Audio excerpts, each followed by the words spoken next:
Bienvenue dans Voyage dans l'inexplicable. Je me présente, Lexa Marot, médium clairaudiente. Certains d'entre vous m'ont connue à la télévision, d'autres à travers mes livres ou mes vidéos. Durant de nombreuses années, j'ai accompagné celles et ceux qui cherchaient à comprendre ce qui les dépassait, ce qui les reliait, ce qui les appelait au plus profond d'eux-mêmes.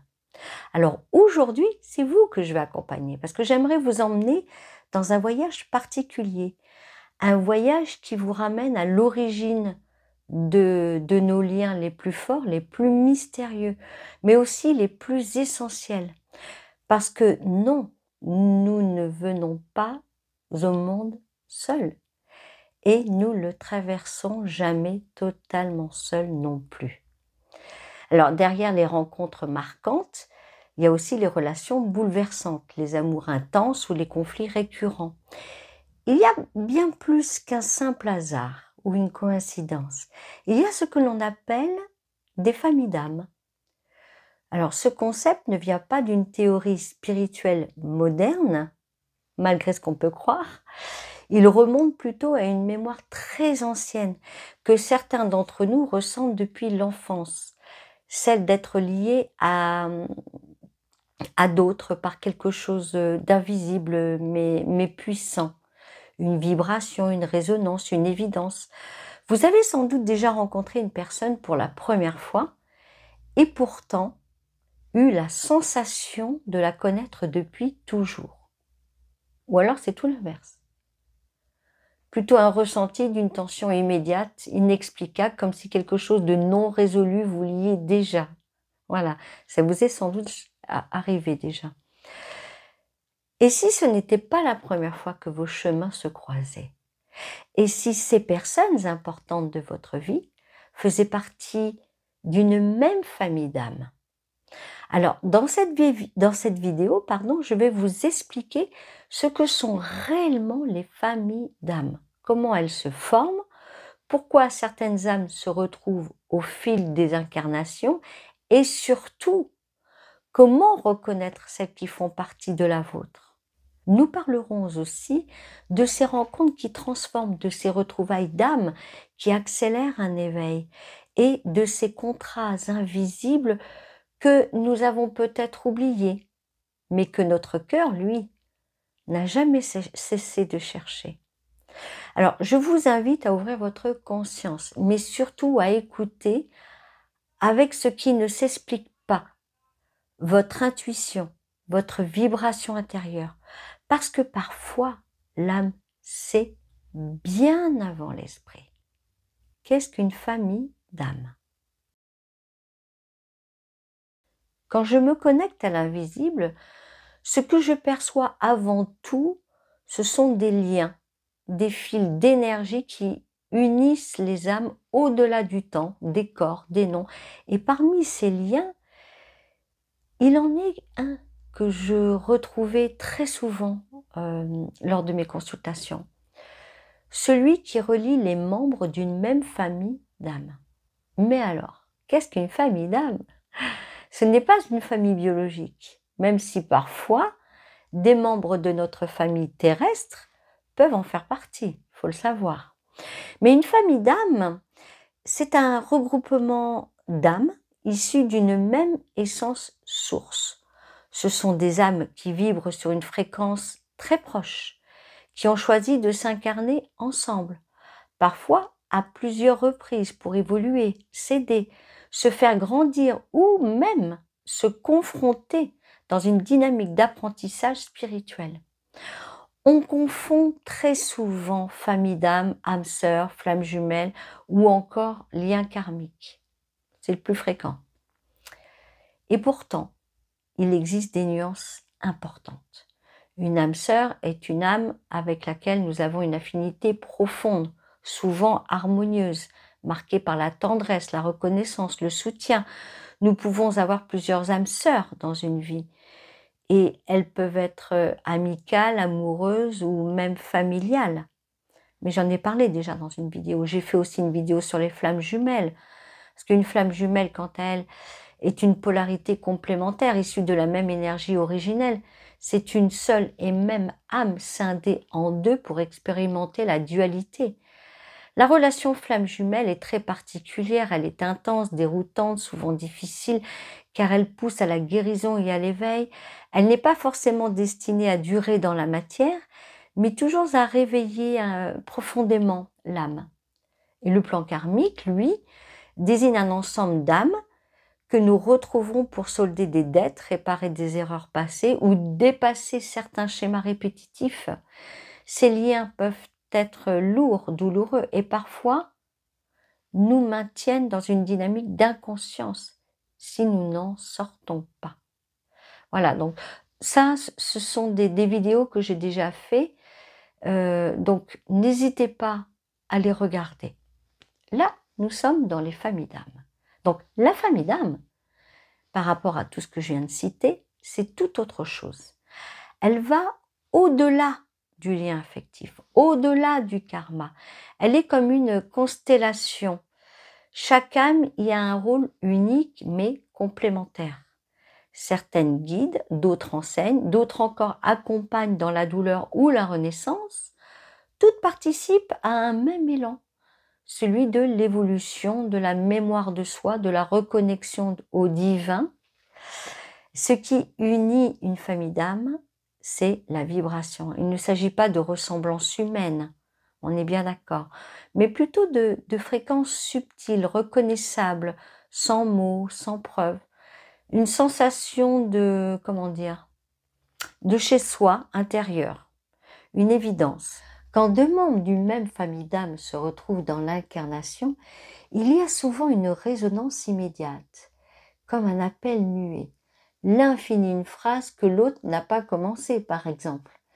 Le lien est naturel, profond et parfois bouleversant.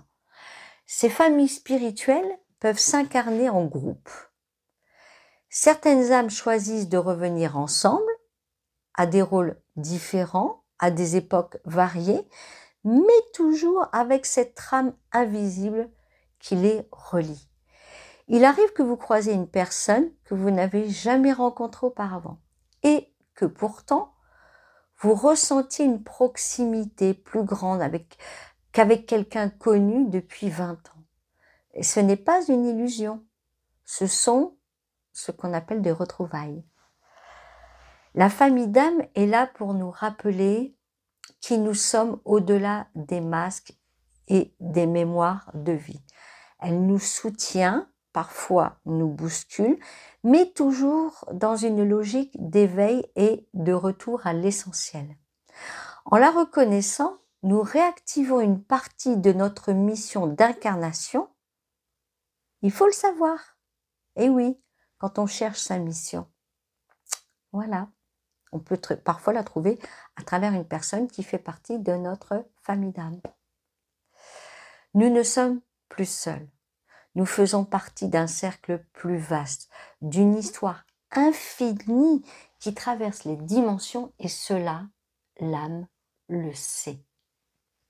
Comment se forment les familles d'âmes? Bien avant la naissance physique, l'âme évolue dans des plans subtils, où le temps n'est plus linéaire et où les liens ne sont pas définis par la biologie ou la proximité terrestre. C'est dans ces plans que se forment les familles d'âmes. Des groupes d'âmes unis par une vibration commune, un objectif d'évolution et une volonté profonde de s'entraider au fil des incarnations. À chaque incarnation, les âmes se réunissent et établissent ce que l'on appelle des contrats d'âme. Alors, ces contrats sont des accords conclus en conscience dans un cadre spirituel dans le but de favoriser la croissance, la compréhension et la libération. À travers ces engagements, les âmes choisissent des rôles spécifiques à jouer les unes pour les autres. Parents, enfants, amis, partenaires de vie, mais aussi parfois adversaires. Figures d'autorité ou déclencheurs de souffrance, ces rôles sont choisis en fonction des besoins d'évolution de chaque âme. Ainsi, une âme peut décider d'incarner un père dans une vie, puis une fille dans une autre. Ce qui était un amour passionnel, dans une incarnation peut devenir un professeur strict ou un frère protecteur dans la suivante. Rien n'est figé. Ce sont les expériences nécessaires à l'apprentissage qui déterminent les rôles et non l'inverse. Il est fréquent que les membres d'une même famille d'âmes s'incarnent en groupe, parfois en même temps, parfois à quelques années ou quelques générations d'intervalle. Ce regroupement permet de multiplier les opportunités de rencontres, de résonance et de transformation mutuelle. Certaines de ces retrouvailles se passent dans l'harmonie, d'autres dans la tension, car la croissance de l'âme ne passe pas toujours par la facilité. Ce qui semble être une injustice ou un conflit peut faire partie d'un accord plus vaste, inscrit dans un dessein spirituel plus large. Les contrats d'âme ne sont pas des obligations gravées dans le marbre. Une fois incarné, chaque âme conserve son libre arbitre, il faut le savoir, c'est très important. Il arrive qu'un contrat ne soit pas honoré, qu'un lien ne se réactive pas ou que l'un des deux êtres n'arrive pas à retrouver la mémoire de l'accord passé. Cela ne signifie pas, que le lien n'existe pas, mais simplement que les conditions de vie, les choix personnels ou le niveau de conscience ne permettent pas toujours de l'activer pleinement. Les liens au sein des familles d'âmes ne sont pas toujours apaisants. Certains se manifestent sous la forme de tensions, de blessures récurrentes ou de ruptures brutales. Ce ne sont pas des échecs, mais des appels à libérer ce qui entrave l'évolution. Les âmes acceptent parfois de se confronter pour se révéler. Même la douleur peut faire partie d'un engagement d'âme au service de la guérison. Ainsi, les familles d'âmes se forment par affinité vibratoire, intention d'apprentissage et volonté de croître ensemble. Les relations que nous vivons ici-bas sont souvent l'écho de décisions prises dans l'invisible. Comprendre cela permet d'aborder chaque lien avec plus de conscience, d'humilité et parfois de gratitude.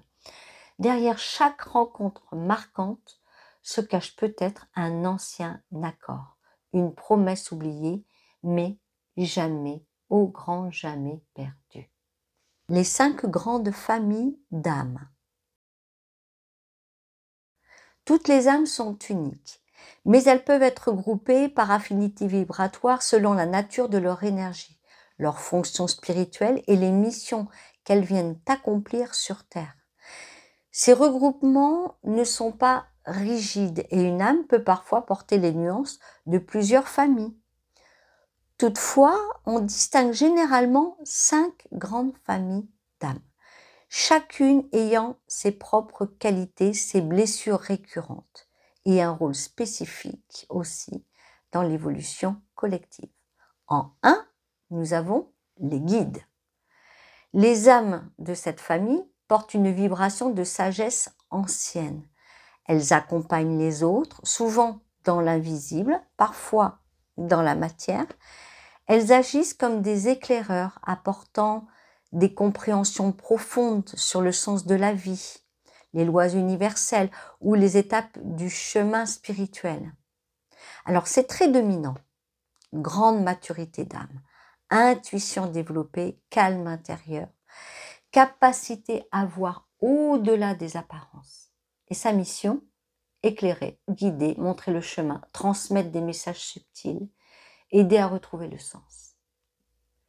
Les blessures fréquentes, isolement, sentiment d'être incompris, frustration face à l'aveuglement du monde. Alors un exemple, une personne qui dès l'enfance a une perception profonde des autres, pose des questions existentielles ou ressent les choses avant qu'elles ne se produisent, peut faire partie de cette famille. Pensez-y. En 2, nous avons ce qu'on appelle les guérisseurs. Alors, ces âmes viennent pour aider à libérer, soigner, alléger. Leur présence seule peut apporter du réconfort, mais elles sont souvent attirées par les pratiques de soins, qu'elles soient énergétiques, émotionnelles ou physiques. Elles peuvent avoir connu elles-mêmes de grandes souffrances, qu'elles transforment ensuite en outils de guérison pour les autres. Les traits dominants, parlons-en. hypersensibilité, empathie, capacité à absorber ou transmuter l'énergie, compassion. Leur mission, guérir les blessures émotionnelles ou karmiques, accompagner les êtres dans leur transformation intérieure. Leurs blessures fréquentes, ce qu'on retrouve, c'est épuisement, sentiment de porter le malheur des autres, difficulté à poser des limites, surcharge émotionnelle. Alors un exemple, je vais donner un exemple. Un thérapeute intuitif ou une infirmière investie ou une personne qui attire naturellement les confidences et les douleurs des autres peut appartenir à ces familles. Et oui. Nous passons aux 3, les enseignants. Ce sont des âmes venues pour transmettre des savoirs, éveiller les consciences, partager des clés de compréhension. Elles peuvent être incarnées sous des formes très variées. Enseignants dans la matière, orateurs, écrivains, pédagogues ou guides spirituels. Leur vibration touche le mental et l'esprit en activant une meilleure connaissance de soi et du monde. Alors, les traits dominants de ces personnes. Clarté, rigueur intellectuelle ou spirituelle, sens de la pédagogie, capacité à vulgariser ou inspirer. Leur mission, transmettre, éduquer, éveiller les consciences, aider à intégrer des connaissances profondes. Les blessures fréquentes, rejet de l'autorité, sentiment d'inutilité si les messages ne sont pas entendus, surcharge mentale. Exemple, on en prend un. Un exemple qui change la vie de ses élèves, une personne qui écrit sur le développement personnel ou un conférencier spirituel peuvent tous incarner cette énergie. En 4, les bâtisseurs. Alors, les bâtisseurs. Ce ne sont pas les bâtisseurs de maisons. Hein. Non, les bâtisseurs sont des âmes incarnées pour ancrer, structurer, concrétiser. Elles sont là pour poser les bases d'un monde nouveau dans la matière. À travers des projets de structure des communautés, leurs énergies est dynamique, généralement stable et pragmatique. Elles traduisent les intuitions spirituelles en actes concrets. Alors, les traits dominants, sens de l'organisation, stabilité, ténacité, ancrage, vision, pratique. Leur mission, mettre en œuvre, matérialiser, structurer ce qui est subtil, construire dans le temps. Par contre, les blessures fréquentes sont lourdeur, sentiment d'être incompris ou incomprise par les plus éthérés, frustration si les projets n'aboutissent pas. Alors, exemple, un entrepreneur, allez, cette fois on va parler de maison, un entrepreneur humaniste, un architecte engagé ou une personne qui crée des fondations spirituelles incarnées, école lieu de vie, fait souvent partie de ces familles d'âmes. Alors, ce sont des maisons, mais vous avez bien compris, c'est pour ça que je n'ai pas rajouté, ce sont des maisons spirituelles. Voilà, on est d'accord. Ensuite, en 5, eh bien, il y a les artistes, les passeurs d'émotions. Alors, ces âmes-là sont les canaux de la beauté, de l'émotion, de la sensibilité. Elles traduisent l'invisible à travers l'art, la musique, la danse, la poésie ou toute forme de création inspirée. Leur mission est de toucher le cœur, de faire vibrer l'âme par l'émotion, de relier l'humain à quelque chose de plus grand à travers la sensibilité. Alors, les traits dominants, imagination vive, expressivité, intensité émotionnelle, connexion au monde subtil par la beauté. Leur mission, élever les consciences par l'art, réveiller la mémoire de l'âme, ouvrir les cœurs. Alors les blessures, bien c'est là aussi on retrouve l'hypersensibilité, mais là c'est plutôt à l'environnement, sentiment d'être trop différent, mal-être existentiel si la créativité est bloquée. Alors exemple, un peintre inspiré par ses rêves, un musicien qui canalise des émotions profondes ou un poète qui révèle des vérités de l'âme à travers ses mots, peut faire partie de ces familles. Alors, ces familles d'âmes ne sont pas des cases ni des étiquettes, elles sont plutôt des repères, des vibrations que l'on porte plus ou moins fort selon son parcours. Certaines âmes évoluent à l'intersection de plusieurs familles, d'autres se spécialisent par choix ou par nécessité pour un temps.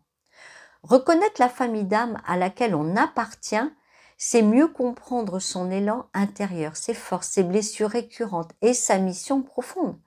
C'est aussi reconnaître les autres, ceux avec qui la vibration résonne fort, parce qu'ils viennent du même foyer d'âme. Et lorsqu'on retrouve ces âmes-là, quelque chose en nous se calme, s'ouvre, se souvient. Comment reconnaître un membre de sa famille d'âme? Certaines rencontres ne ressemblent à aucune autre. Elles n'ont pas besoin de temps pour devenir intimes, ni d'explications pour sembler justes. Elles s'imposent comme une évidence silencieuse. Ce ne sont pas des hasards, ce sont des retrouvailles d'âme. Lorsqu'un membre de notre famille d'âme entre dans notre vie, un souvenir ancien remonte, même si l'on ne sait pas d'où il vient. L'âme, elle reconnaît. La sensation de déjà-vu est souvent le premier signe. Ce n'est pas une impression mentale, mais une reconnaissance intérieure. On a l'impression de connaître l'autre depuis toujours, même si l'on ne s'est jamais rencontré.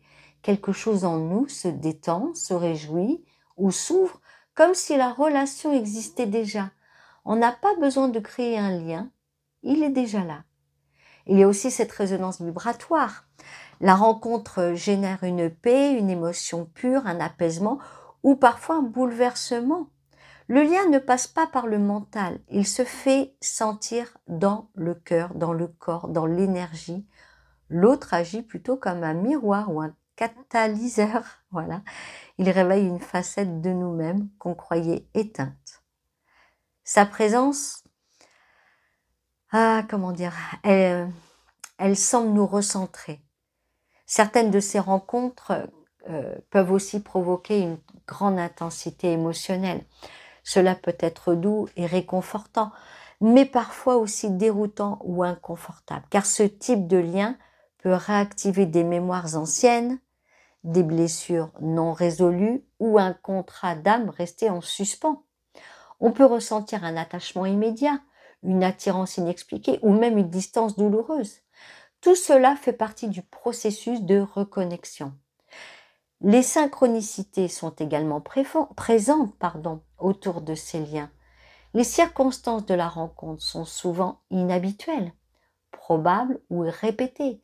Des signes apparaissent avant, pendant ou après.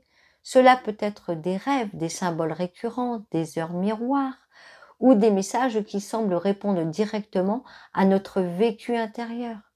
L'univers accompagne ces retrouvailles et les balise. Ces rencontres ont souvent un effet transformateur. Elles marquent un tournant, elles accélèrent notre évolution. Elles peuvent éveiller une mission de vie, un élan de création, un besoin de changement. Même si la personne ne reste pas dans notre vie, son passage laisse une empreinte profonde. Elle déclenche quelque chose d'essentiel, une étape que l'âme attendait. Il est très important, quand même, de ne pas confondre, je vais me répéter, le lien d'âme et le lien karmique. Voilà, c'est très important. On a vraiment tendance à les confondre.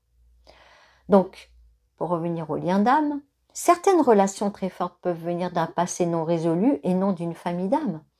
Les liens karmiques s'accompagnent souvent de tensions, de répétitions douloureuses ou de dépendance. Un lien d'âme, même s'il peut être intense, ne crée pas de cage. Il ne nous prive pas de notre liberté intérieure. Il nous aide à nous révéler, à reconnaître un membre de sa famille d'âme. C'est un peu comme entendre une voix sans son, mais que l'on comprend. C'est sentir que l'autre fait partie de notre histoire, même si l'on ne sait pas quand ni comment. Il n'y a rien à prouver, rien à construire, il y a juste à se souvenir. Car ces liens ne commencent pas ici. Ils reprennent là où ils s'étaient arrêtés. Famille d'âme et incarnation. Pourquoi nous nous retrouvons? Si les familles d'âme se forment dans les plans subtils avant l'incarnation, ce n'est pas simplement pour créer des liens affectifs. Elles existent pour répondre à des objectifs plus vastes, plus profonds. À chaque incarnation, certains membres de la même famille d'âme choisissent de se retrouver pour accomplir une mission commune, réparer des mémoires passées ou soutenir l'évolution de l'un et de l'autre. Rien n'est laissé au hasard dans cette mécanique sacrée. Les âmes se croisent, se reconnaissent, parfois s'éloignent. mais toujours au service d'un mouvement intérieur plus grand que l'histoire humaine qui s'écrit en surface. Les retrouvailles entre membres d'une même famille d'âmes sont souvent liées à des buts évolutifs. Cela signifie que la rencontre est destinée à réveiller, à libérer, à reconnecter. Voilà. Alors, une âme vient parfois éveiller une autre à sa nature profonde, simplement par sa présence ou par un rôle précis qu'elle accepte d'endosser. Ces retrouvailles permettent souvent de sortir d'un cycle répétitif, d'avancer plus vite ou de retrouver une direction de vie perdue. Quand ces âmes se croisent, il y a souvent une accélération, une clarté, comme si quelque chose de longuement attendu se mettait enfin en place. Il existe aussi des retrouvailles qui ont pour but de réparer des mémoires karmiques. Alors, dans ce cas, la rencontre peut être intense, parfois douloureuse, car elle active des blessures anciennes. Il ne s'agit pas de punition, mais de libération. Deux âmes peuvent se retrouver pour guérir une blessure vécue dans une autre vie.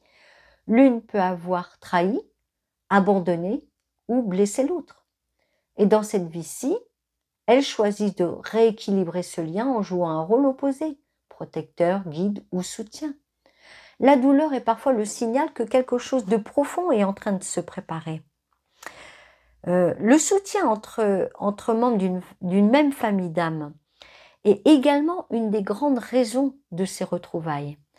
Parfois, une âme plus expérimentée s'incarne pour accompagner une autre dans un passage difficile, comme un phare dans la nuit. Elle ne vient pas résoudre le problème, mais plutôt offrir une présence, une énergie stable, une force invisible qui aide l'autre à traverser une étape délicate. Ce soutien peut être discret ou évident, mais il est toujours profondément ressenti. Il donne de la force même sans mots. Il faut aussi comprendre que certaines âmes de notre famille ne sont pas là que pour un temps. Elles ont un rôle précis, une présence limitée. Elles arrivent à un moment clé, puis repartent. C'est ce que l'on appelle les séparations nécessaires. L'âme sait quand le lien a rempli sa fonction. Dans la matière, cela peut provoquer de la peine, évidemment, de l'incompréhension même. Mais à un autre niveau, il y a un accord. L'un devait éveiller, l'autre devait partir. Alors ce type de séparation peut parfois faire plus grandir que certaines présences continues. Elle pousse à l'autonomie, à l'ancrage, à la reconnexion à soi. Enfin, il arrive que certaines âmes de notre famille ne s'incarnent pas au même moment que nous. Elles peuvent rester dans les plans subtils pour nous guider depuis l'invisible. Et oui, il faut le savoir.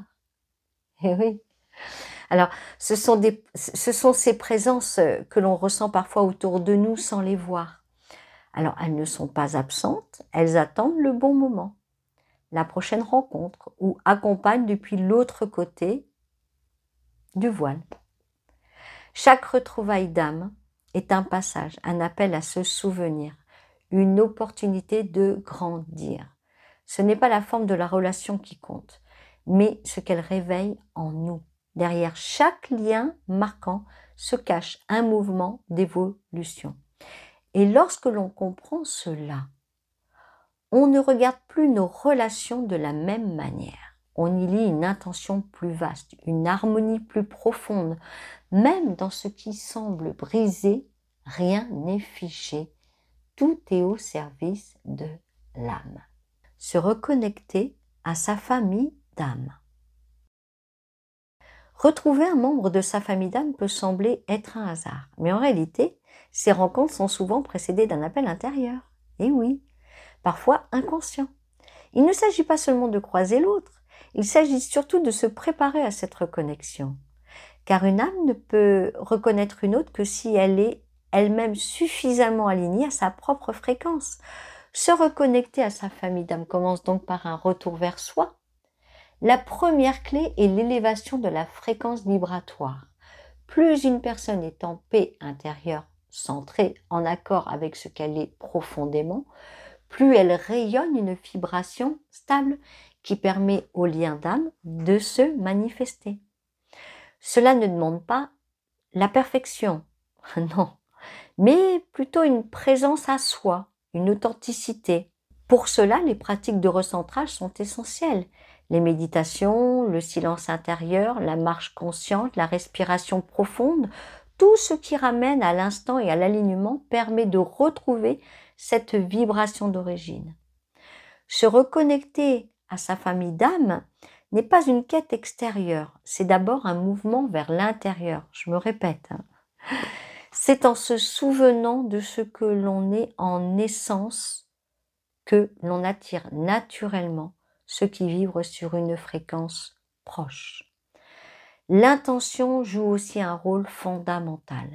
Poser intérieurement la demande d'attirer les âmes avec lesquelles des liens profonds existent déjà sans attente précise, mais avec une ouverture sincère, peut déclencher des synchronicités, des rêves, des rencontres inattendues. Il est important d'adopter une attention consciente à ce qui se présente. Certaines âmes croisent notre route discrètement.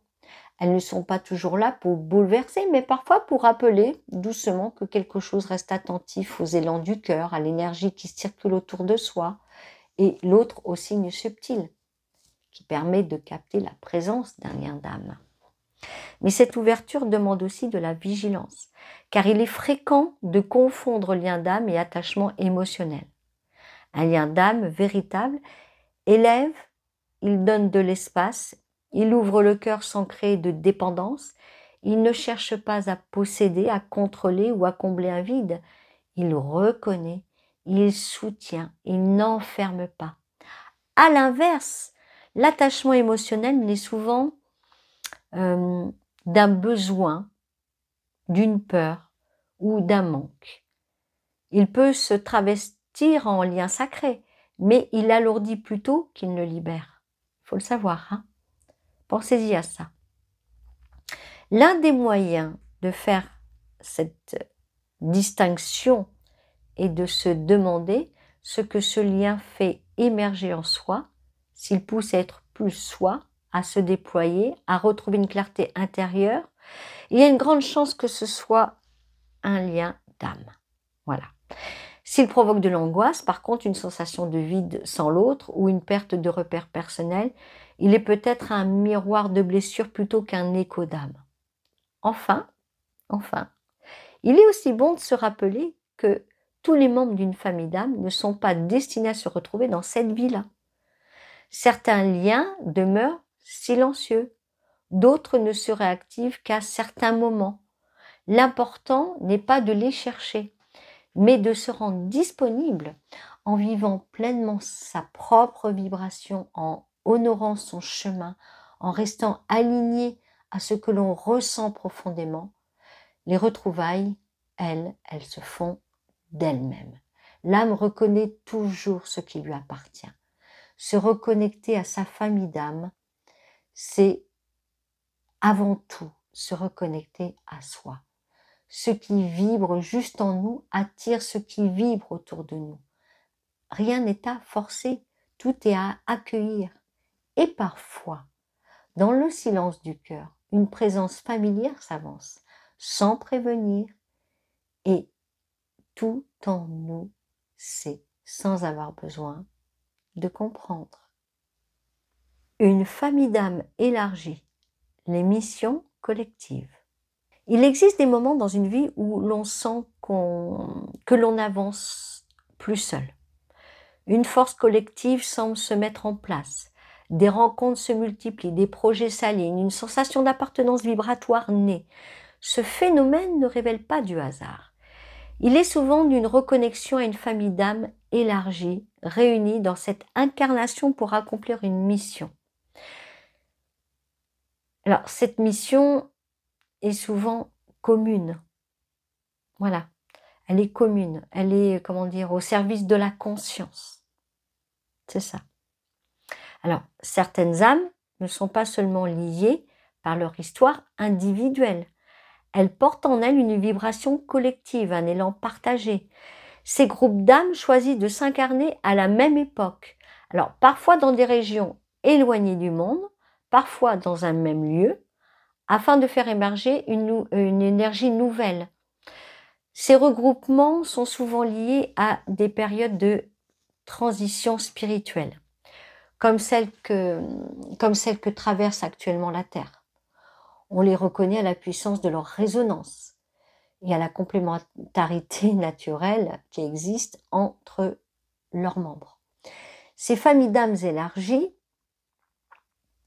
se retrouvent dans des mouvements d'éveil collectif. On les voit parmi les thérapeutes, les enseignants spirituels, les artistes engagés, les bâtisseurs de nouveaux modèles de société, les porteurs de voix qui transmettent des messages de transformation.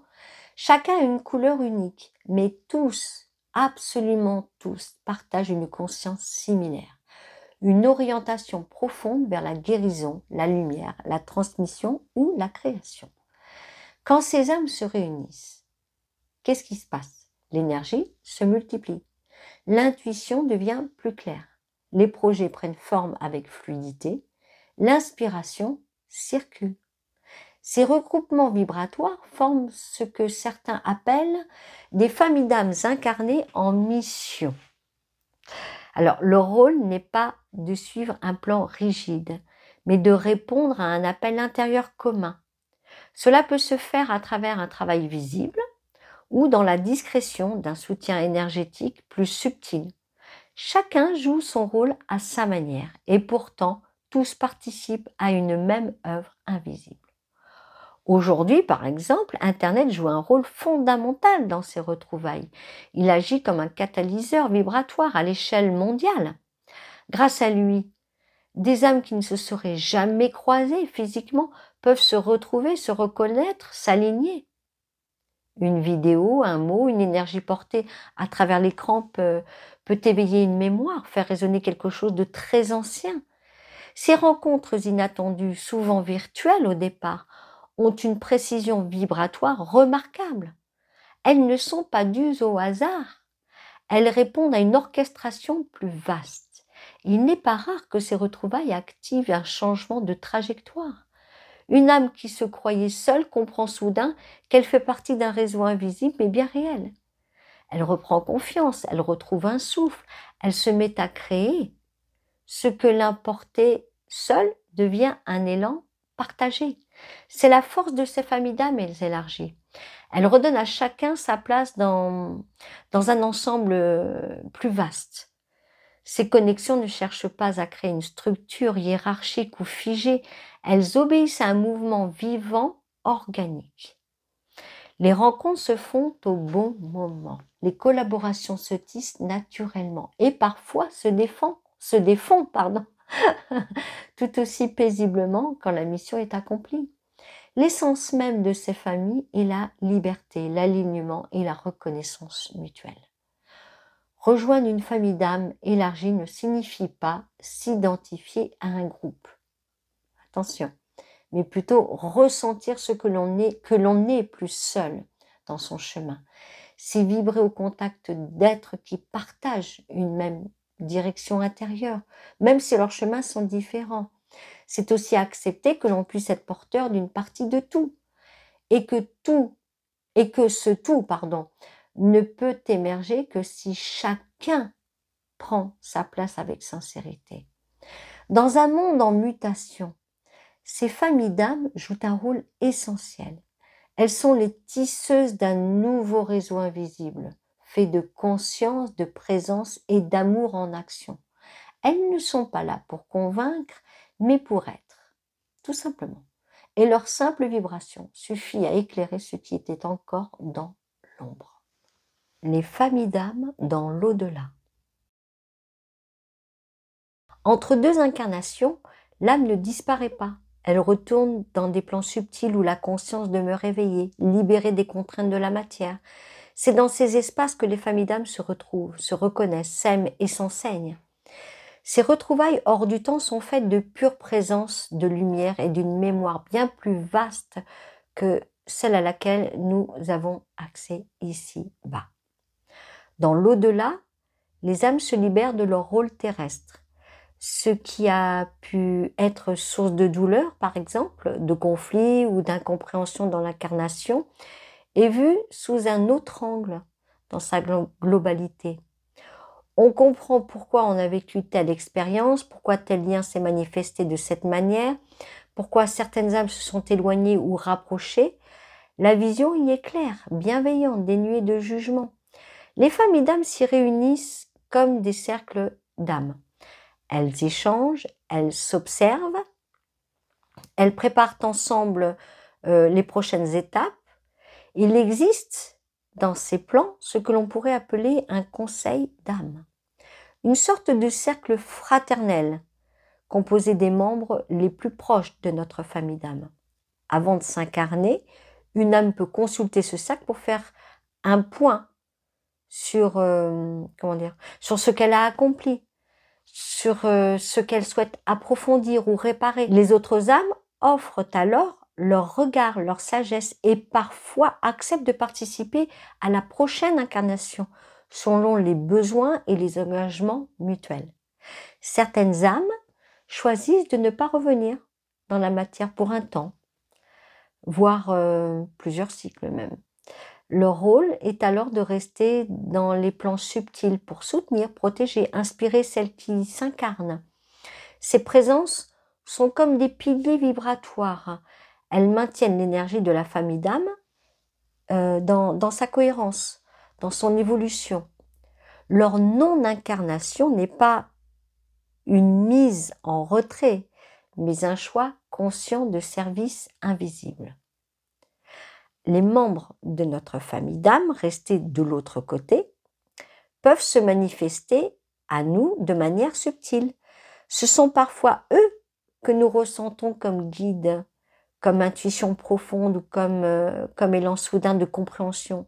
Leur énergie est stable, douce, enveloppante. Elle ne s'impose jamais, mais elle accompagne. Ces présences peuvent se faire ressentir dans les moments de bascule, de doute ou de solitude intérieure. Elles ne parlent pas en mots, mais leur langage se ressent dans le cœur. Certaines âmes incarnées peuvent également entrer temporairement en contact avec leur famille d'âmes dans les mondes subtils. Cela se produit parfois dans les sommeils profonds, lors de rêves très marquants, dans une expérience de mort imminente ou à travers d'états modifiés de conscience comme la méditation profonde ou l'hypnose spirituelle. Ces rencontres hors du temps laissent une empreinte durable. Elles ne sont pas imaginées. Elles sont perçues avec une intensité que rien ne peut imiter.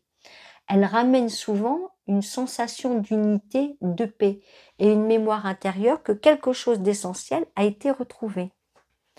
Au moment de la mort physique, donc je parle de se débarrasser de notre enveloppe, voilà, la matière. Il n'est pas rare que des personnes témoignent avoir vu ou senti des proches déjà partis venir les accueillir. J'ai fait une vidéo là-dessus, hein? Regardez-la. Ces expériences souvent vécues dans les derniers instants témoignent de la présence active de familles d'âmes dans les phases de transition. L'âme n'est pas seule pour quitter le corps, elle est entourée, guidée, reconnue. Ce phénomène explique pourquoi tant de personnes en fin de vie parlent avec des défunts, ressentent des présences ou semblent s'apaiser soudainement après un moment de grande souffrance. Comprendre que nos familles d'âmes ne sont pas limitées à ce plan terrestre change profondément notre relation à la séparation, à la mort ou à l'absence. Il n'y a pas de fin à ces liens. Ils changent simplement de fréquence. Ce que l'amour a tissé ailleurs continue de vibrer ici. Ce que l'âme a reconnu dans l'invisible continue de vivre, même si le mental ne peut l'expliquer. Dans les plans subtils, nos familles d'âmes veillent. Elles n'attendent pas passivement. Voilà, elles ne sont pas là. Non, elles collaborent, elles préparent, elles aiment.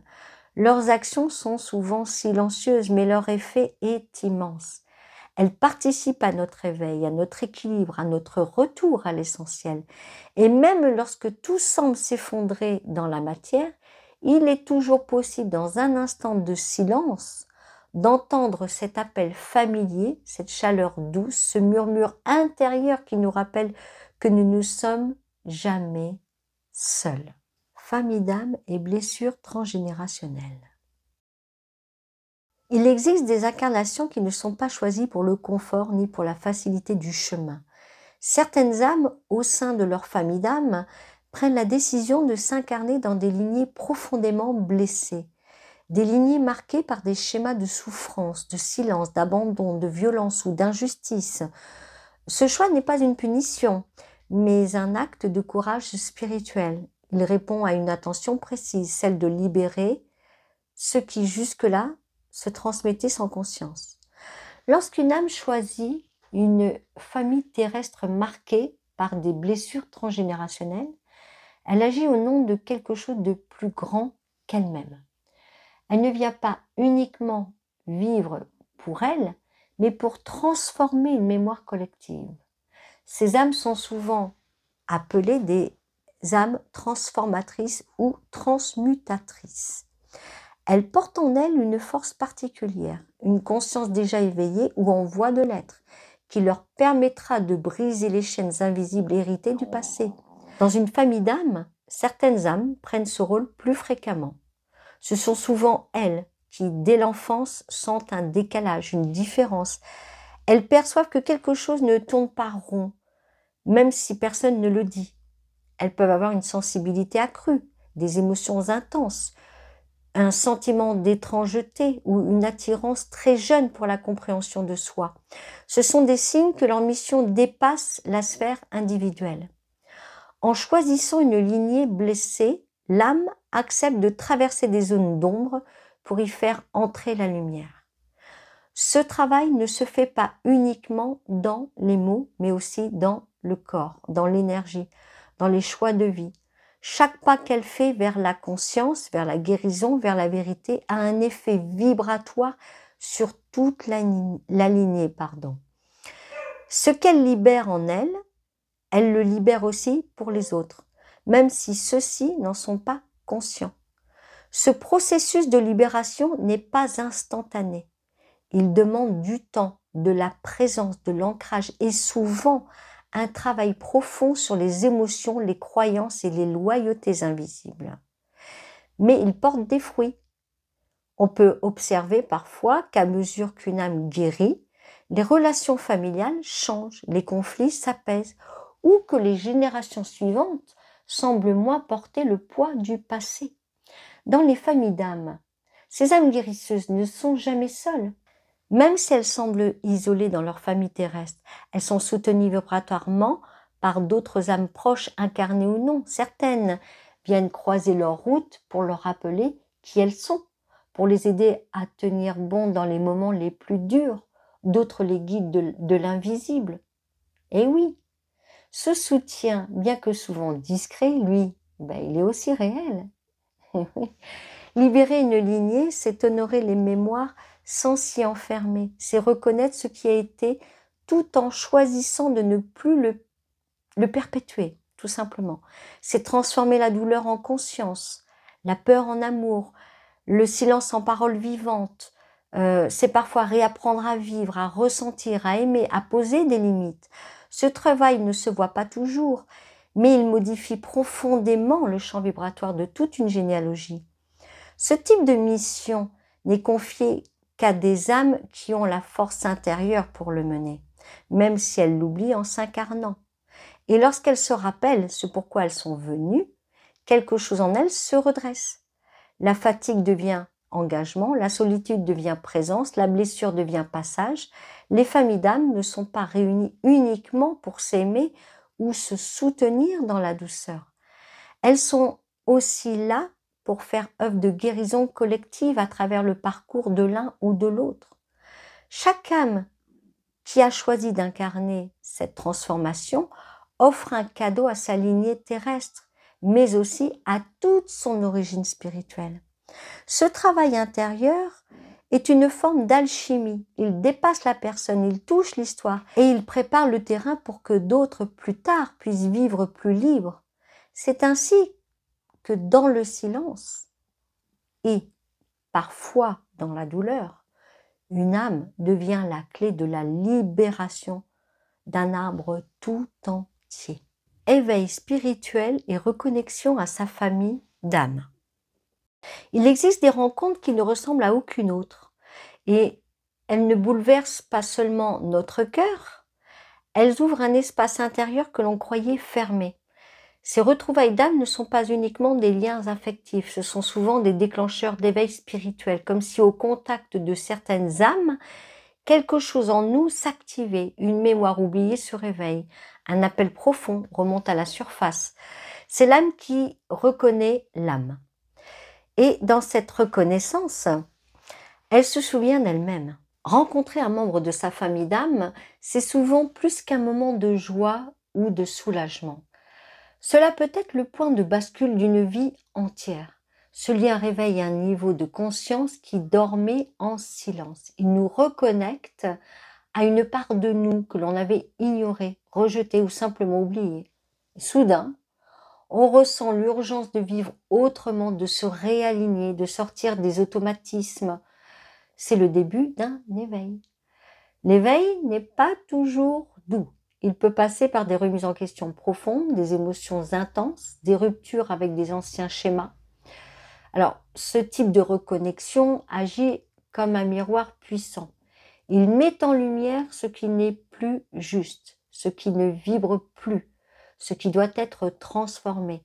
Certaines relations, certains environnements ou certaines croyances deviennent soudain insoutenables. Ce n'est pas un rejet, c'est une libération. L'âme, en retrouvant un semblable, se rappelle sa fréquence originelle et ce souvenir rend difficile toute forme de compromis avec ce qui est désaligné. C'est pourquoi ces rencontres peuvent parfois provoquer des bouleversements extérieurs, changement de voie, déménagement, fin de relation, besoin de solitude ou, tout au contraire, ouverture à de nouveaux cercles. Cette accélération n'est pas une crise, c'est une mise à jour intérieure. L'âme n'est plus endormie, elle prend le relais et l'être entre dans un cycle d'alignement. Ces retrouvailles peuvent aussi réactiver une mission de vie. Ce qui semblait flou devient évident. L'énergie revient, la créativité s'ouvre, la vision se clarifie, les synchronicités se multiplient. Ce n'est pas simplement une coïncidence, c'est la vie qui répond à la vibration nouvelle que l'on aimait. C'est ça. En retrouvant un membre de sa famille d'âme, on retrouve aussi une direction, un ancrage, un sens plus vaste à ce que l'on traverse. Il n'est pas rare que plusieurs membres d'une même famille d'âme se retrouvent dans un laps de temps rapproché. Ce phénomène crée comme un effet écho. Chaque lien active une partie différente de soi. Ensemble, ces rencontres forment un puzzle qui donne accès à une conscience plus globale. Cela permet de sortir de la fragmentation intérieure, de retrouver une unité, un fil conducteur invisible mais puissant.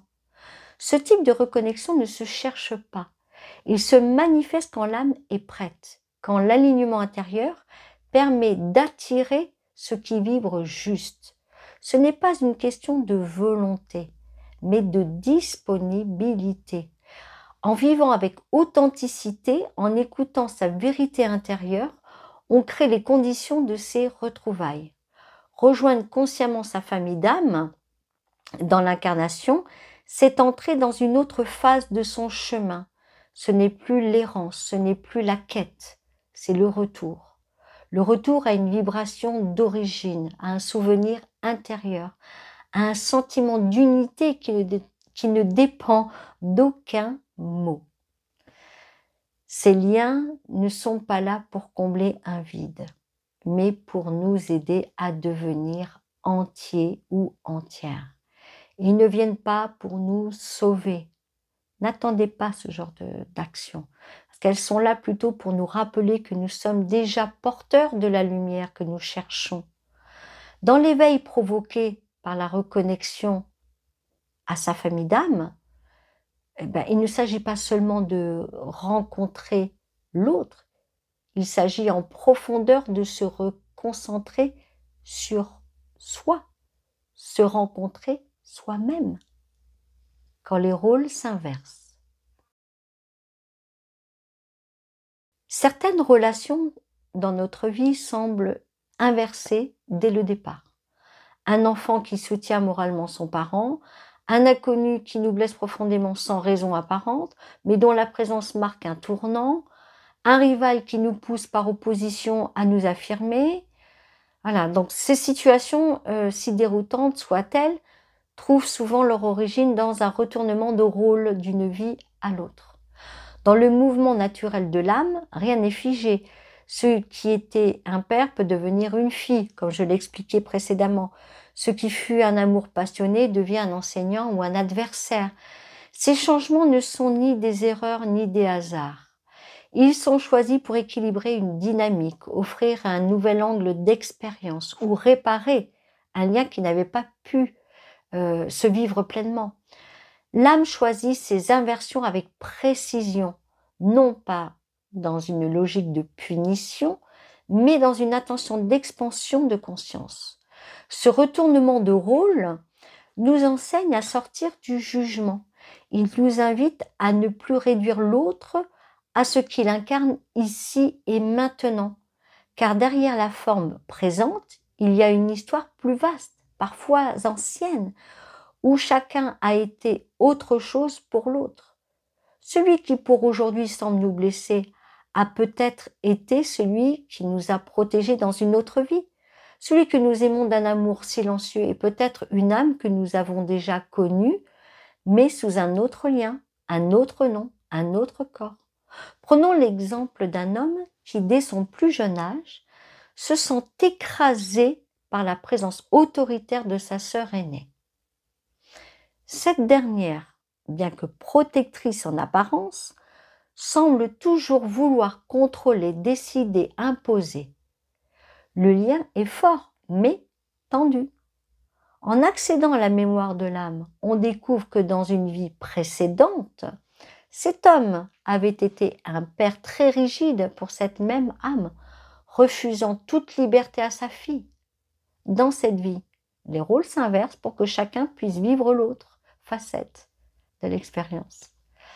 Et ainsi, bien sûr, accéder à la compréhension, puis au pardon. Ce retournement est une opportunité offerte aux deux d'aller au-delà de la domination et de la soumission et de retrouver un équilibre d'âme à âme. Dans les liens d'âme, rien n'est linéaire. Le pouvoir, la vulnérabilité, la protection, la dépendance circulent d'une incarnation à l'autre pour être vécu, transformé, compris. Une âme peut revenir jouer le rôle de celui ou de celle qui n'a pas su écouter ou qu'elle a blessé dans une vie passée. Le lien se manifeste alors dans une nouvelle forme, mais il reste animé par le même désir, évoluer ensemble. Ces dynamiques peuvent être douces ou très intenses. Elles nous forcent à lâcher les certitudes, à voir au-delà du visible. Elles nous invitent à ouvrir le cœur, même là où la logique nous pousserait à la fermeture, car souvent, c'est dans ces liens inversés que l'âme retrouve une part d'elle-même, dans l'acceptation de ce que l'autre est devenu. Il y a la guérison de ce que nous avons été ensemble. Tout cela nous ramène à une vérité essentielle. Nous ne sommes pas les rôles que nous jouons ici. L'âme n'est ni un parent, ni un enfant, ni un ami, ni un rival. Elle est un être, je dirais, en apprentissage, en mouvement, en amour.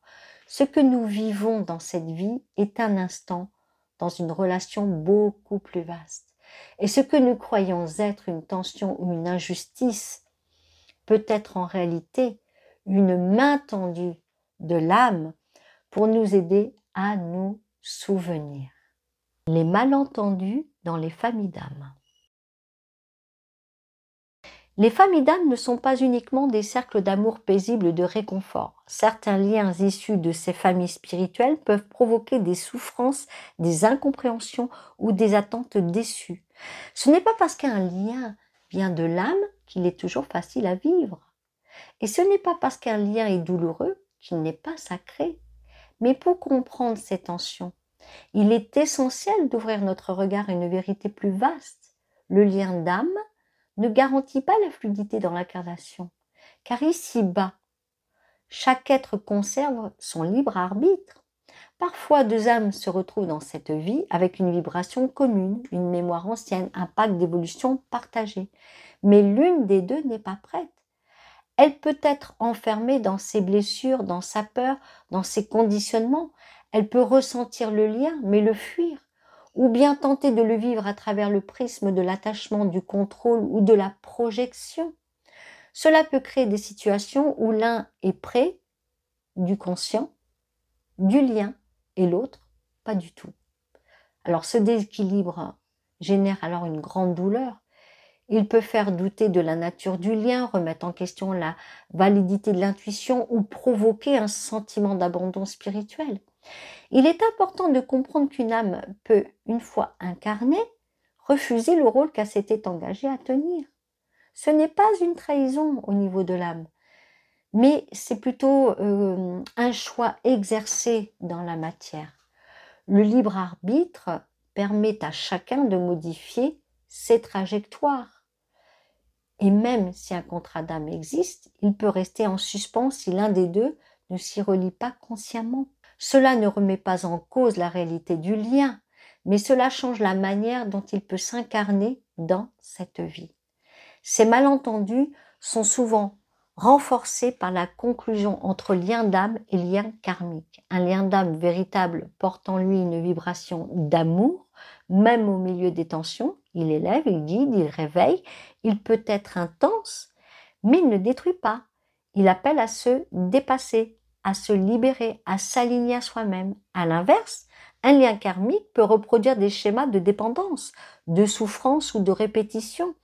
Il est souvent marqué par une sensation d'enfermement, de perte de soi ou d'obsession émotionnelle. Il nous attire puissamment, mais sans nous nourrir en profondeur.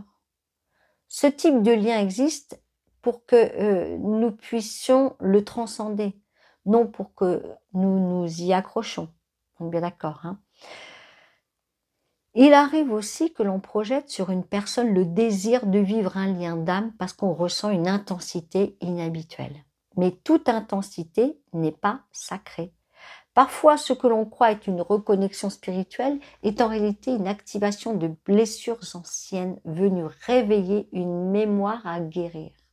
Alors, dans ces cas-là, il est essentiel de revenir au discernement intérieur. Le véritable lien d'âme ne vous fait pas perdre votre centre.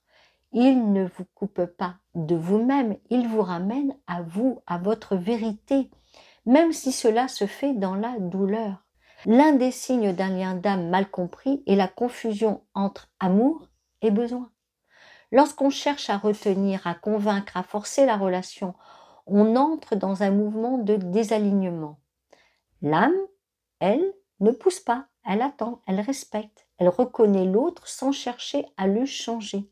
Si un lien fait perdre la paix intérieure, s'il crée une lutte constante, il est peut-être temps de s'interroger non sur l'autre, mais sur ce qu'il vient activer en soi. C'est aussi dans ces espaces mal compris que peut naître un autre type de souffrance, qu'on appelle la jalousie. Ce sentiment peut surgir même entre deux âmes très proches, voire au sein d'une même famille d'âmes. Il ne s'agit pas ici de jalousie matérielle, mais d'une jalousie vibratoire. L'une des âmes voit l'autre s'éveiller, s'accomplir, rayonner, et cela réveille en elle une frustration sourde, un sentiment d'injustice ou d'exclusion. Elle sent qu'elle aurait dû avancer elle aussi, mais ne parvient pas à retrouver sa propre voie. Plutôt que de s'en inspirer, elle peut alors rejeter, critiquer ou se couper du lien. Et parfois cela va plus loin. La jalousie peut conduire à la trahison Il arrive qu'une âme incapable de gérer le miroir que lui tend l'autre bascule dans une action blessante, par une parole, un acte ou un silence volontaire.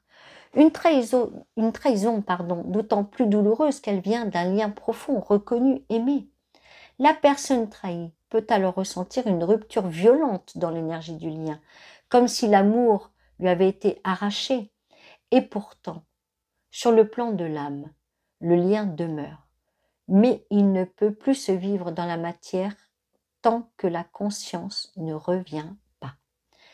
Ces trahisons, aussi injustes soient-elles dans le vécu humain, trouvent souvent leur origine dans une blessure ancienne, une peur ou une mémoire non transmutée. Ce n'est pas l'âme qui trahit, c'est la personnalité blessée, l'ego qui ne parvient pas à accueillir la lumière de l'autre sans s'effacer. Il ne s'agit pas de justifier ces actes, mais de les replacer dans leur contexte vibratoire pour ne pas enfermer l'autre dans ce qu'il a manifesté sous la peur. Les familles d'âme ne garantissent pas un chemin simple, elles garantissent un chemin profond. Et parfois, ce chemin passe par le détachement, par la reconnaissance d'un lien invisible que l'on ne peut pas vivre ici et maintenant. Cela demande du courage, celui de ne pas forcer ce qui ne veut pas être, celui d'aimer sans posséder, celui de libérer, parfois, ce que l'on reconnaît comme sacré, parce que l'autre ne peut pas le recevoir. Le lien d'âme véritable ne cherche pas à s'imposer. Il existe, il est, même s'il ne prend pas forme. Il est là, dans le silence, dans l'invisible, comme un fil tendu entre deux consciences. Et si l'autre ne le rejoint pas dans cette vie, ce n'est pas la fin du lien. C'est simplement une étape, un chapitre d'une histoire plus vaste, une rencontre reportée à un autre temps ou à un autre plan. Apprendre à distinguer le lien sacré de la dépendance karmique, c'est apprendre à aimer librement. C'est accepter que la reconnaissance de l'âme ne suffit pas toujours à créer une relation humaine stable. Et c'est honorer ce qui est, même dans l'absence, même dans l'attente, même dans le renoncement, parce qu'au fond, ce qui relie deux âmes véritablement ne seront jamais. Peut-on perdre un membre de sa famille d'âme? C'est une question que beaucoup se posent en silence, surtout après une rupture douloureuse ou un éloignement inexplicable. Peut-on vraiment perdre une âme que l'on a reconnue si profondément? Une âme dont la vibration a touché quelque chose d'intime, de sacré, de familier. Est-ce que ces liens qui semblent venir de si loin peuvent se briser pour toujours? Eh bien, sur le plan de l'âme, la réponse est non. Un lien d'âme véritable ne se perd jamais. Alors il peut se taire, il peut se suspendre, il peut se détourner dans l'incarnation, mais il ne s'efface pas. Ce type de lien est inscrit au-delà du temps, au-delà du corps, au-delà de la volonté humaine. Il appartient à une mémoire que la conscience ordinaire ne peut pas toujours comprendre, mais que l'âme n'oublie jamais. Mais sur le plan terrestre, la réponse est plus nuancée. Oui, on peut vivre une séparation avec un membre de sa famille d'âme. On peut assister impuissant à une rupture, à un silence prolongé, à une fermeture de cœur. Et parfois, on peut sentir que l'autre ne s'éveillera pas dans cette vie, qu'il ne répondra pas à l'appel du lien, qu'il choisira une autre voie. Cela fait partie des réalités que l'on rencontre dans l'incarnation, qui s'appelle le libre arbitre, les peurs, les blessures, les choix de conscience. Ces séparations sont souvent profondément douloureuses parce qu'elles ne ressemblent pas à des ruptures ordinaires. Elles laissent une sensation de vide, comme si un fil intérieur avait été rompu. Et pourtant, même dans la distance, même dans l'absence, le lien continue d'exister sur un autre plan. Il se retire de la matière, mais il reste vivant dans l'invisible. Il attend peut-être une prochaine vie, ou il continue simplement à œuvrer silencieusement dans l'énergie. Il est important de comprendre que certaines âmes choisissent de ne pas s'éveiller dans cette incarnation. Elles peuvent rester renfermées dans leur peur, dans leur schéma de survie, dans leur inconscience. Ce n'est pas un échec, c'est une étape. Certaines âmes ont besoin de plus de temps. elles reviendront, elles se souviendront ailleurs, autrement. Et il faut pouvoir accueillir cela sans jugement, sans colère, sans vouloir forcer le réveil de l'autre. Ce n'est pas notre rôle de faire s'éveiller une âme. Notre seule responsabilité, c'est de rester aligné à notre propre lumière. Dans d'autres cas, une séparation peut faire partie d'un plan prévu avant l'incarnation. Deux âmes peuvent se retrouver brièvement pour réactiver une mémoire, transmettre une clé, déclencher un éveil, puis repartir chacune de leur côté. Ce sont des rencontres éclairs, parfois intenses, parfois confuses, mais toujours transformatrices. Le but n'est pas de durer, mais de réveiller. Et cela aussi, il faut apprendre à le reconnaître et à l'accepter. Parfois, les séparations sont temporaires. Elles permettent à chacun de faire un travail intérieur, de retrouver son axe, de guérir des blessures personnelles avant de pouvoir vivre une relation plus consciente. Dans ce cas, la reconnexion est possible. Elle peut survenir de manière inattendue, après des mois, des années, voire des décennies. Mais elle ne peut pas être forcée. Elle ne peut naître que d'un choix mutuel d'élévation, de responsabilité, de reconnaissance spirituelle. Et parfois, il faut accepter que la reconnexion n'aura pas lieu dans cette vie. Non pas parce que le lien n'est pas réel, mais parce que les conditions humaines ne le permettent pas. Cela ne veut pas dire que tout est perdu. Cela signifie simplement que la prochaine étape de ce lien se déroulera ailleurs, dans un autre corps, à un autre temps, un autre espace. L'âme ne mesure pas le lien à la durée, mais à la vibration.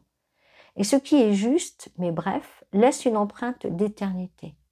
Accepter la séparation fait partie du chemin spirituel. Cela demande de renoncer à certaines attentes humaines, à certaines promesses idéalisées. Cela demande d'honorer le lien sans s'y attacher, de continuer à aimer, même en silence, de bénir l'autre dans son choix, même s'il ne comprend pas le nôtre, et de garder le cœur ouvert, sans espérer, sans fuir, juste en laissant le lien exister là où il peut encore respirer, dans l'invisible. On ne perd jamais vraiment un membre de sa famille d'âme. Mais on peut apprendre à l'aimer autrement, à distance, en silence, dans la paix, en sachant que tout ce qui est vrai se retrouve et que parfois, ce qui semble s'éloigner prépare simplement le terrain pour une reconnexion plus pure, plus consciente, plus lumineuse, quand les âmes seront prêtes. Méditation guidée. Alors à présent, je vous offre une méditation guidée. Donc pour se relier à l'énergie de sa famille d'âme dans le silence du cœur. Prenez un moment pour vous. Laissez le monde extérieur s'éloigner doucement. Éteignez ce qui peut vous distraire. Choisissez un endroit calme, rassurant et surtout soyez vêtus de vêtements amples, voilà, qui ne vous oppressent pas. Installez-vous confortablement, assis ou assise ou allongé. La colonne libre, les épaules détendues, le visage relâché. Fermez les yeux. Et commencez à respirer profondément. Inspirez par le nez.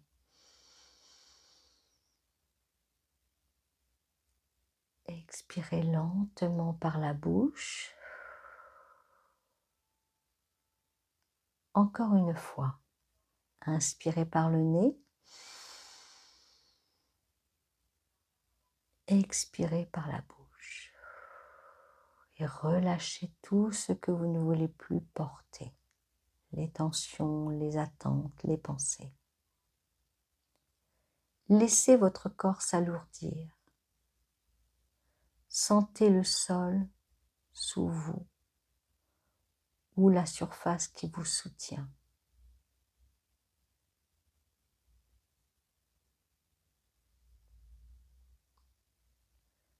Laissez chaque inspiration vous ancrer un peu plus dans le moment présent, dans votre corps, dans cet espace sacré. Portez maintenant votre attention au centre de votre poitrine, là où se trouve votre cœur énergétique.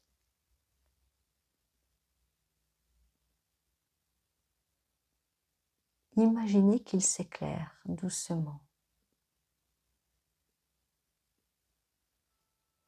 Une lumière douce, peut-être dorée, peut-être blanche ou rose, selon ce qui vient naturellement.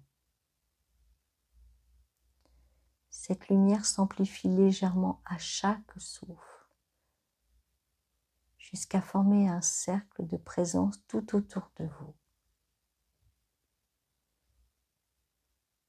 Dans ce cercle, vous allez appeler avec calme et confiance les âmes qui appartiennent à votre famille d'âmes.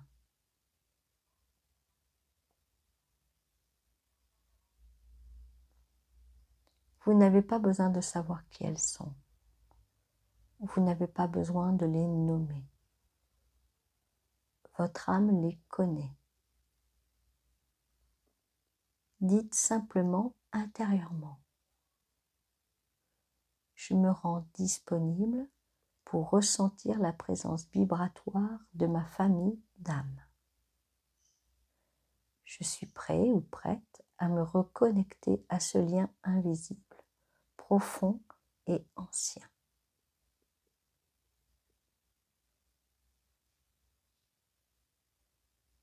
Et laissez venir.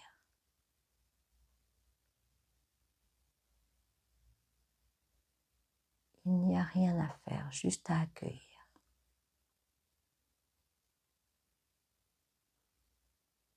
Peut-être percevez-vous une présence, une silhouette, un visage. Peut-être ne sentirez-vous qu'un frisson, une chaleur, une émotion douce. Ou peut-être encore une image, une scène, un lieu vous apparaîtra sans raison. Ne cherchez pas à comprendre. Laissez faire. Vous êtes maintenant au centre d'un cercle de lumière autour de vous. Plusieurs âmes sont là.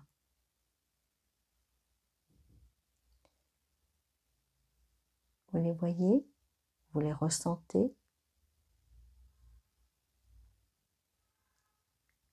Elles ne viennent pas pour vous juger ni pour vous enseigner. Elles viennent parce qu'elles vous connaissent, parce qu'elles vous aiment. Certaines ne sont pas incarnées dans cette vie. D'autres le sont, peut-être sans que vous les ayez encore rencontrées.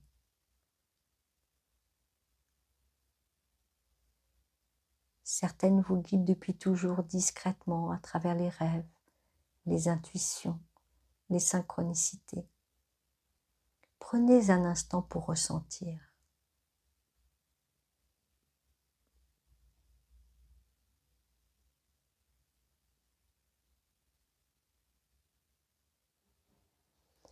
Quelle qualité émerge de ce lien? Est-ce de la paix, de la confiance, de la joie, de l'amour? Laissez cette vibration vous envelopper, vous traverser, vous nourrir. Si une présence se détache, plus marquée, plus familière, adressez-lui silencieusement une pensée. Je te reconnais, merci d'être là.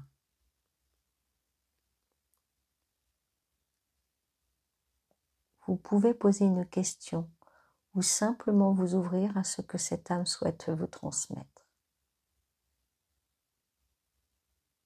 Restez quelques instants dans ce dialogue intérieur sans chercher de mots clairs. L'énergie parle avant les mots. L'âme entend avant que vous n'ayez formulé quoi que ce soit.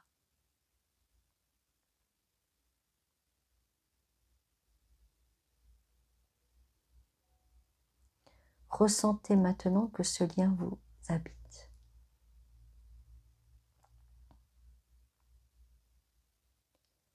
Il n'est pas en dehors de vous. Il est inscrit dans votre fréquence, dans votre mémoire cellulaire, dans la lumière de votre corps et de votre cœur. Dites intérieurement,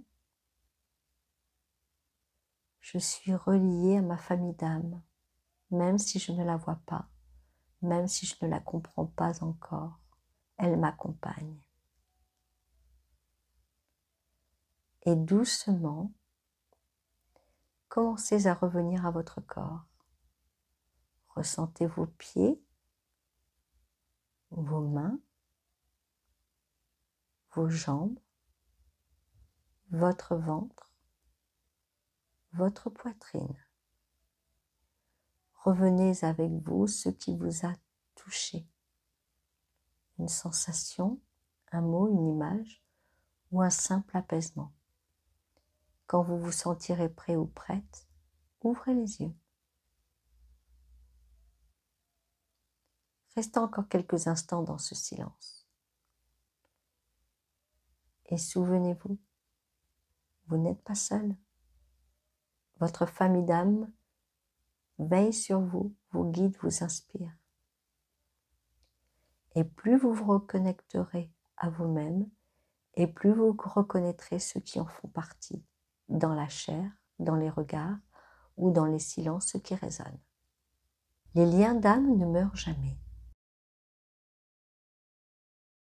Ce voyage vous a peut-être rappelé quelque chose que vous saviez déjà au fond de vous, quelque chose que le mental avait oublié, mais que l'âme, elle, n'a jamais cessé de porter. Nous ne sommes pas ici par hasard et nous ne sommes jamais seuls. À chaque étape importante de notre vie, des âmes nous accompagnent, nous soutiennent, nous éveillent, même si nous ne mettons pas de nom sur leur présence, même si nous les reconnaissons qu'après leur départ. Les liens d'âme ne s'effacent pas. Ils ne dépendent ni de la durée, ni de la forme, ni même de la réciprocité apparente. Ils vibrent dans l'invisible, se tissent bien avant la naissance et parfois bien après la mort. Ils traversent les existences, les silences, les oublis. Ce sont des fils d'or entre les cœurs, entre les consciences, entre les mondes. Il n'est pas toujours facile de les vivre pleinement. Parfois ils nous échappent, parfois ils nous blessent, parfois ils nous élèvent. Mais toujours il nous rappelle à l'essentiel. Nous sommes liés par-delà les rôles, par-delà les apparences, par-delà cette vie-ci. Les vrais liens d'âme ne s'expliquent pas, ils se reconnaissent et ils reviennent toujours au bon moment. Alors si vous sentez qu'un lien a été réactivé à travers cette exploration, n'hésitez pas à le partager. Dites en commentaire ce que vous avez ressenti, vécu ou compris. Pensez-vous m'avoir rencontré dans une autre vie ou reconnu quelque chose de vous à travers ces mots? Je vous invite à cliquer aussi sur le pouce pour soutenir la chaîne si ce contenu vous a touché, à vous abonner à la chaîne pour ne rien manquer des prochaines vidéos, et puis activer la cloche pour être prévenu à chaque nouveau voyage. Merci pour votre présence, vraiment merci. Merci pour votre écoute et votre ouverture. Et je vous dis à très bientôt pour un nouveau voyage dans l'inexplicable.